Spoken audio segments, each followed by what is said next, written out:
पुण्य और पाप की स्थिति को देखिए।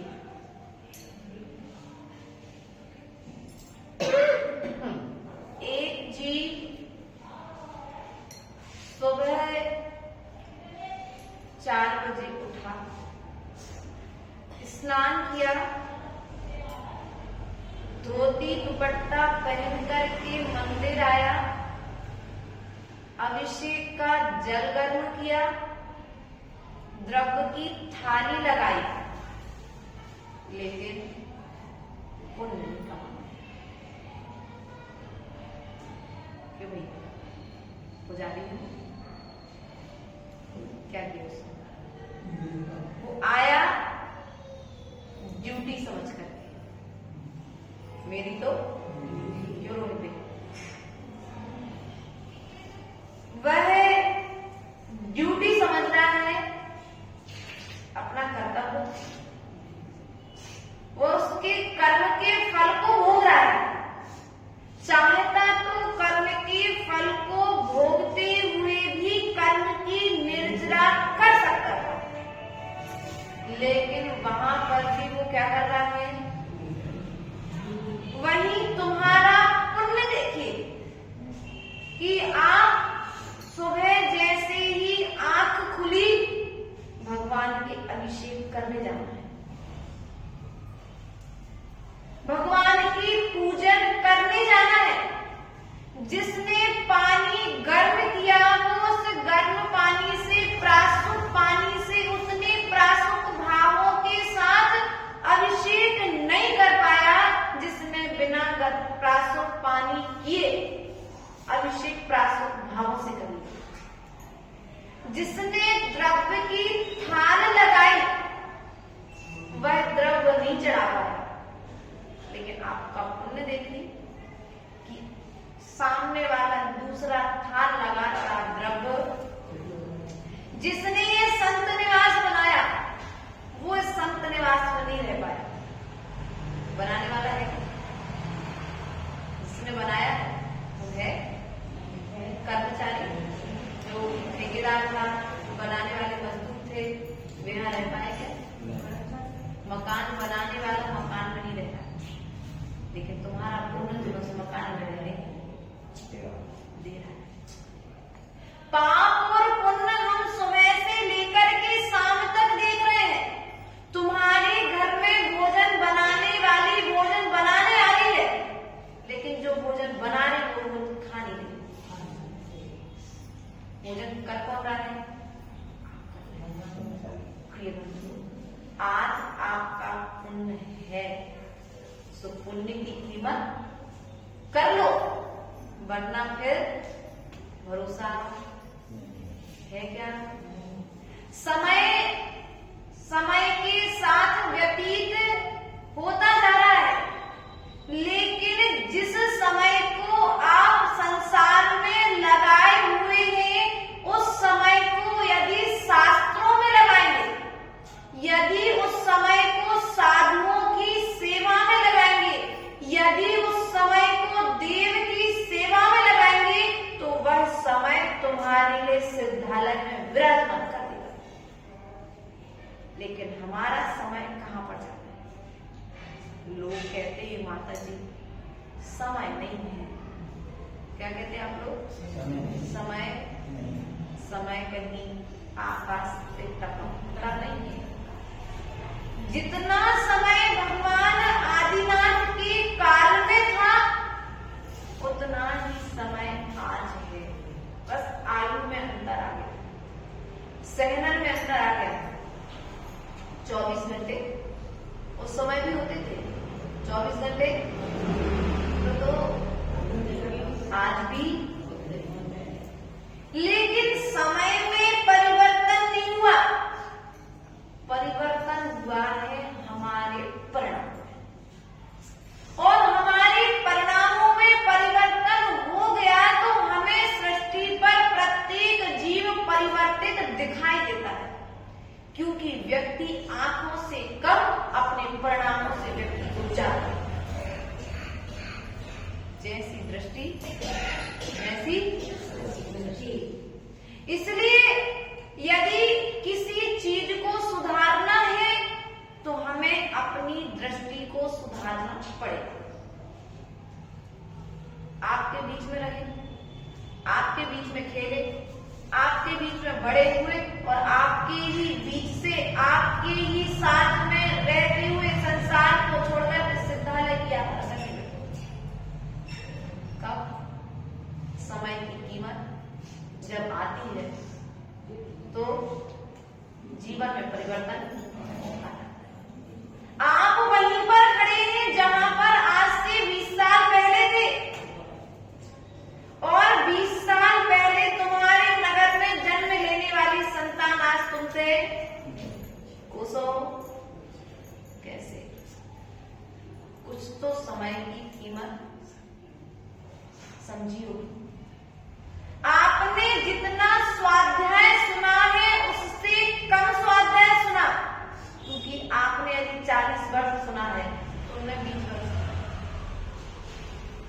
आपने डबल सुना लेकिन परिवर्तन क्यों?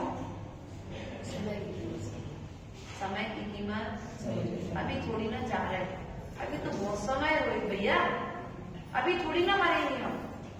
अभी थोड़ा लड़के लोगों की संतान को देख ले, अगली पीढ़ी तो कोरोना काल ने बता दिया आपके पास समय चला। उसके बाद में भी हम चेते,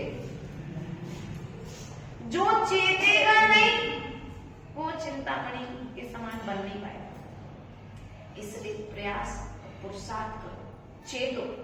कब? मेरा समय कब आएगा? कभी विचार करते हो? नहीं करते। माताओं चेयर में कभी ऐसा विचार करते कि नहीं करते कि मेरा समय कब आएगा? मात्र हम वंदना वंदना करते रहेंगे कि कभी हम भी वंदनीय बनेंगे। हमारा समय कब आएगा सुधरने का? हम दुनिया को सुधारने का प्रयास कर रहे हैं, बल्कि स्वयं को सुधार लो तो दुनिया को सुधारने की जरूरत नहीं। और हमारा पुरुषार्थ क्या है? बोलो तो सास बहू में लगी है, बहू बेटे में लगी है, वो बेटा अपनी कहीं दुनिया में मग्न होकर के बैठे। प्रिय बंधु, माता जी चक्रवर्ती की कहानी सुना रही थी। भरत चक्रवर्ती जैसे चक्रवर्तियां बहुत सारे होंगे, धन वाले, कर्म वाले तो हो ही नहीं सकते। धन हो सकता है कुछ अंशों में, ध्यान रखना माताओं, ये धन हमारे साथ में जाने वाला। चक्रवर्ती का धन भी चक्रवर्ती के साथ नहीं है। कहने को 96,000 रानियां चक्रवर्ती की थी, लेकिन उन 96,000 रानियों में चक्रवर्ती की बुद्धि नहीं थी। महल में थी, मन में नहीं थी। क्या? एक श्रावक ने प्रश्न किया है, ये चक्रवर्ती, हे राजन, मेरे पास तो एक रानी है, मैं उसे नहीं संभाल पाता हूं, आप 96,000 को कैसे संभालते हैं? तो चक्रवर्ती ने कितना प्यारा उत्तर दिया कि जाओ एक दीपक लेकर के जाओ, पूरे महल का चक्कर लगा करके आओ। यदि एक बूंद दीपक गिर गया, एक बूंद तेल गिर गया तो तुम्हारा आयु कर्म समाप्त कर दिया जाएगा। उस एक बूंद तेल के ना गिर जाए इसलिए वह व्यक्ति संभल करके चल रहा। अर्थात उस कथानक के माध्यम से चक्रवर्ती ये कहना चाहता है कि 96,000 है, लेकिन इन 96,000 में मेरा उपयोग नहीं है, क्योंकि यदि मेरा एक भी क्षण इनमें ज्यादा है तो मेरा समय संसार को बढ़ाने में चला गया। अपनी चिंता कितने समय करते मतलब ईमानदारी से कहना, शास्त्र जी रखा है, झूठ मत कहना। माता जी कह रही 1 मिनट तो कर ही देती। अब मंडी दिखती है तो पता है 1 मिनट समय मिलता अपने लिए, हमें तो इतना भी विश्वास है। 1 मिनट भी अर्पित भैया अपने विषय में सोचते हो कभी कि नहीं सोचते? सुबह से लेकर के शाम तक पुत्र का, पिता का, पत्नी का, इनके विषय में बस सुबह से लेकर के शाम तक मेरा समय मैंने अपने लिए कितना दिया। दुनिया का भला करते करते यदि समय निकाल दोगे तो अपना भला करने का समय कब आएगा। दुनिया को समझाते समझाते यदि समय निकाल दोगे तो स्वयं को समझाने का समय कब आएगा। दूसरे को संभालते संभालते यदि समय निकाल दोगे तो स्वयं को संभालने का समय कब आएगा। संभलने का समय, समझाने का समय दूसरों में मत लगाओ। एक बार स्वयं की ओर आ जाओ, तुम्हारे मनुष्य पर्याय मानस साथ हो जाए। बंधु, जीवन मिला है लेकिन इस जीवन को बर्बाद मत करो विषय, क्योंकि मनुष्य जन्म लेता है और जन्म के साथ में क्या करता है। जन्म के साथ आप क्या करते हैं, संसार की चीजों को देखना प्रारंभ करते हैं। लेकिन वो पुण्यात्मा जीव जो अभी तीर्थंकर की मां की गोद से जिसने अभी जन्म लिया है, तीर्थंकर प्रकृति का बंध करने वाला जीव जो भगवान बना नहीं है, भगवान बनेगा।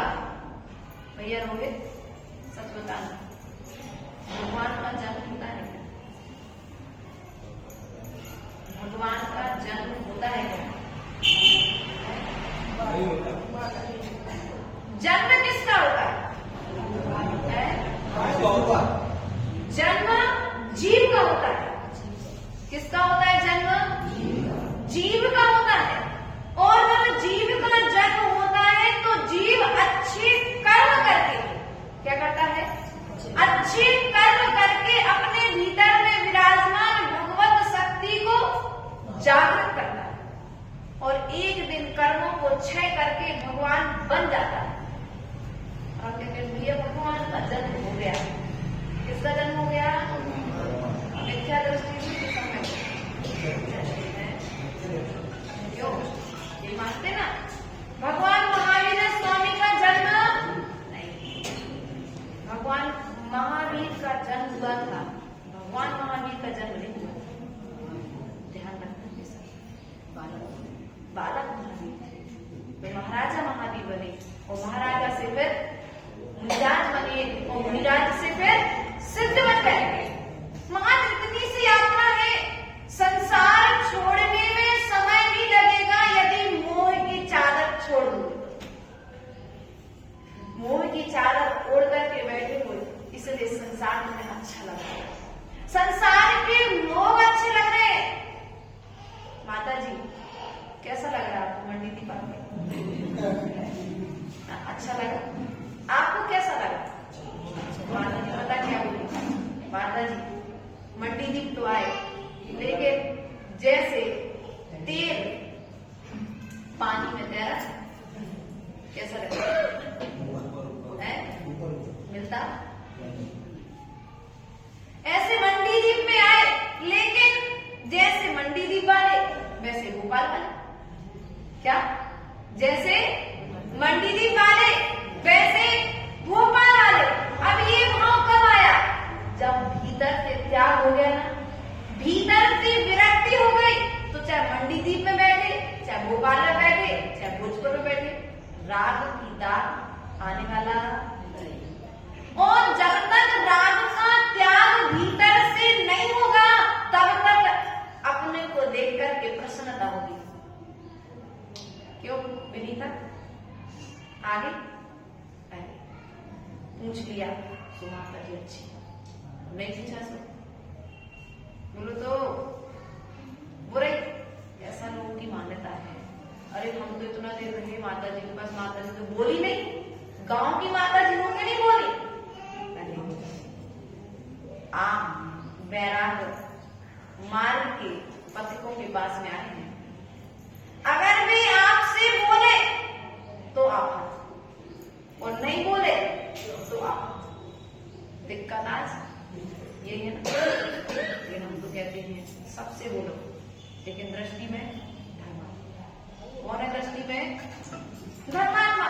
जैसे सामान्य श्रावक से बोलते हो, भीतर में राग नहीं आना चाहिए। में बुराई? रोहित, बोलने में बुराई नहीं है, बुराई है भीतर में राग, एलर्जी है राग से। भीतर में राग का दाग नहीं आना चाहिए। यदि दाग आ गया तो तुम्हारा वैराग्य मार्ग पाना निरर्थक। खूब परिवार से बोलो, खूब समाज से बोलो, खूब सहेलियों से बोलो, क्या दिक्कत है? जैसे भोपाल वाले वैसे मंडी दीप वाले। संसार की पूरी समाजक एक राग भीतर में, इसलिए आप आ जाओ तो अच्छी बात, और नहीं आ जाओ तो अच्छी बात। जलते भिन्न, बोलो तो जलते भिन्न कमल है। आपको प्रसन्नता है, तुम्हारे मंडी दीप की प्रभावना तुमने कंपनियों के माध्यम से बहुत करी, लेकिन वैराग्यों के माध्यम से आज जहां जहां पर लगभग 2 से 3 हजार किलोमीटर व्यवहार हो गया अभी 2 साल के भीतर में, तुम्हारे मंडी दीप का नाम उस प्रत्येक बच्चे को मालूम है माता जी कहाँ की है। तुम्हारी नगर को गौरवान्वित कर रहे हैं। आचरण की महक सर्वत्र विस्मय फैल रही है।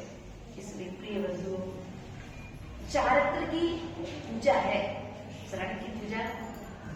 बोलो तो माताएं कल पाठ प्रचलन कर रही है, हमने कहा माता जी करवा लो।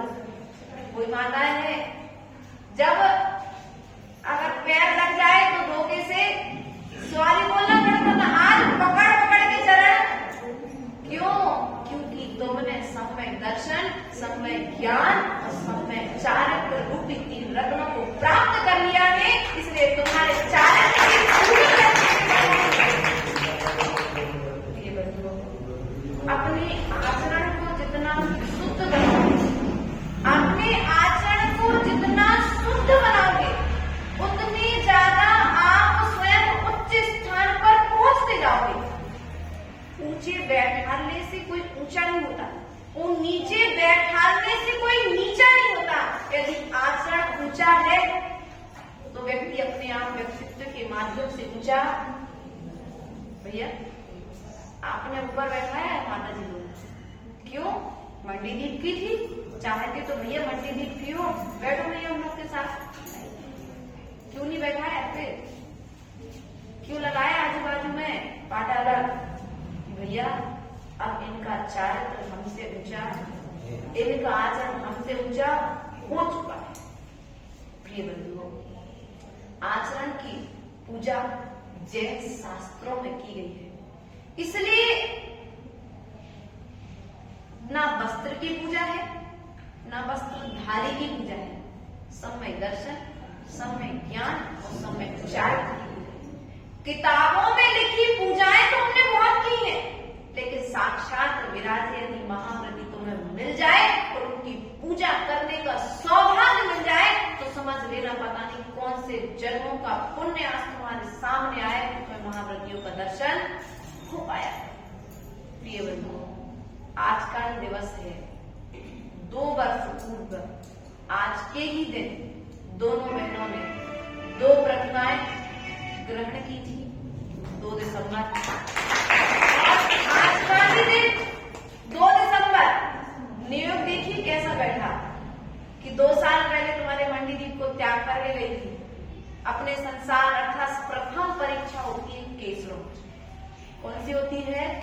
और आज के ही दिन 4 बजे प्रातःकालीन वेला में बहनों के केसरों से प्रारंभ हो चुकी थी। ऐसे वैराग्य मार्ग की प्रथम परीक्षा होती है केसरों। उस परीक्षा को देकर के दोनों बहनों ने अपना मोक्ष मार्ग प्रशस्त किया, आपके बीच में रहे और जैसा आपने देखा था उससे बिल्कुल विपरीत होकर के आपके बीच में आज महावीर के शासन को जयवंत कर रहे हैं।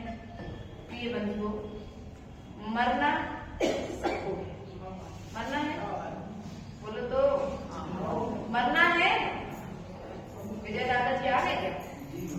मरना है कि जिंदा रहोगे? अमर तो नहीं हो? हाँ, अच्छा, अमर होने की विधि तो है, लेकिन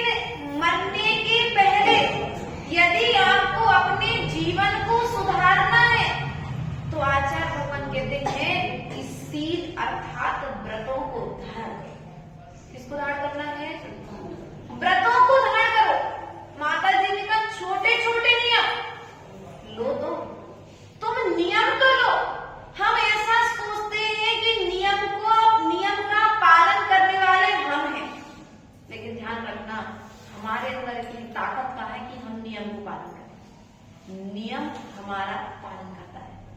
कौन करता है? नियम हमारा पालन करता है। नियम अपने नियम की स्वयं व्यवस्था बनाता है, मात्र हमें दृढ़ रहना पड़ता है। क्या परिवार ने रोका नहीं होगा? क्यों भैया? समाज ने रोका नहीं था जब यहाँ पर आए थे विदाई लेने? रोका था ना, बुरा लग रहा था, लेकिन फिर भी अपने नियम में दृढ़ थे, अपने व्रतों में दृढ़ थे, अपने संकल्प में दृढ़ थे, और जब अपने व्रत नियम संयम में दृढ़ है, ऐसे मोक्ष मार्गियों को संसार में ज्यादा समय नहीं लगेगा, ज्यादा समय संसार में रहने वाले नहीं है। क्यों?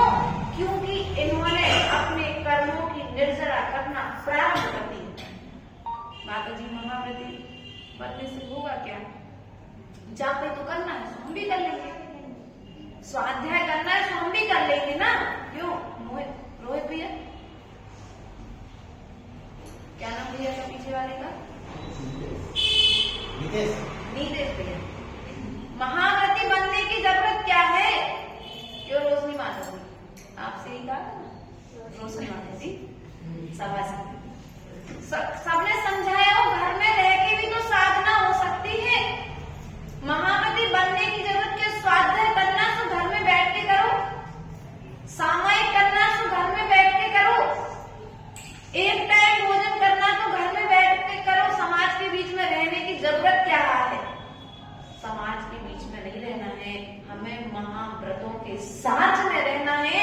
आचार्य होकर कहते हैं, कुंद स्वामी दर्शन पावड़ ग्रंथराज के प्रथम पावड़ में, अष्ट पावड़ के प्रथम पावड़ दर्शन पावड़ में कहते हैं कि सामान्य श्रावक डमोकार मंत्र की एक माला करता है। क्या? एक माला करता है तो कितने कर्म की निर्जरा करोगे? बोलो तो एक कर्म की करोगे? या ऐसा कहे कि साधु एक माला करे और श्रावक 100 माला करे। क्या कहा? जितने कर्म की निर्जरा आप 100 माला करने पर कर रहे हैं, उतने कर्म की निर्जरा महाव्रती एक माला करने पर कर रहे हैं। सीधा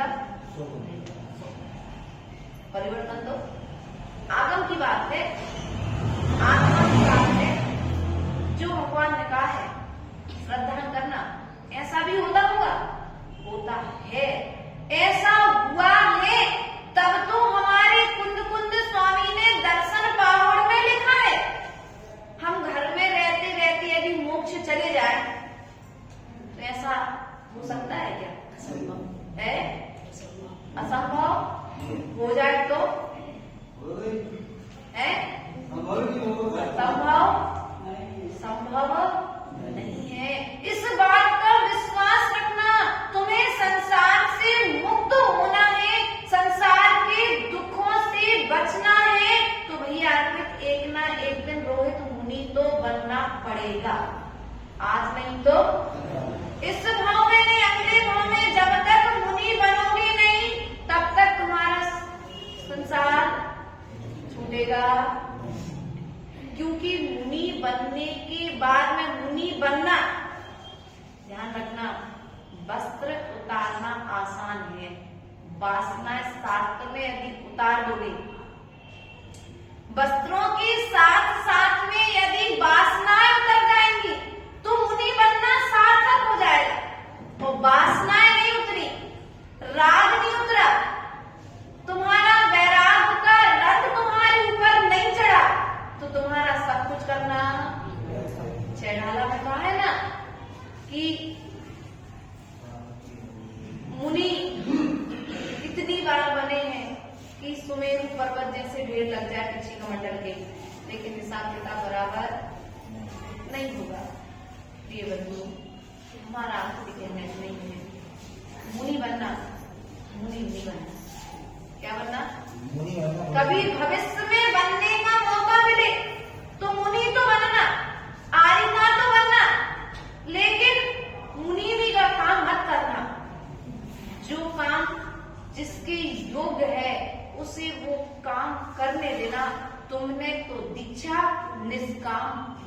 लिए ले ली है। किसके लिए ली है? आप श्रावक बनो। माता जी श्रावक, हाँ श्रावक बनना जरूरी है। आज देख रहे थे सुबह से अभिषेक की महिमा आपको ज्ञान नहीं है। सौधर्म इंद्र तीर्थंकर भगवान के लिए अभिषेक के लिए लेकर के जाता है। वह सौधर्म में जितने भक्ति के साथ अभिषेक करता है कि कर्म की निर्जरा करके वह सिद्ध पद को प्राप्त कर लेता है, सिद्धालय चला जाता है। और हम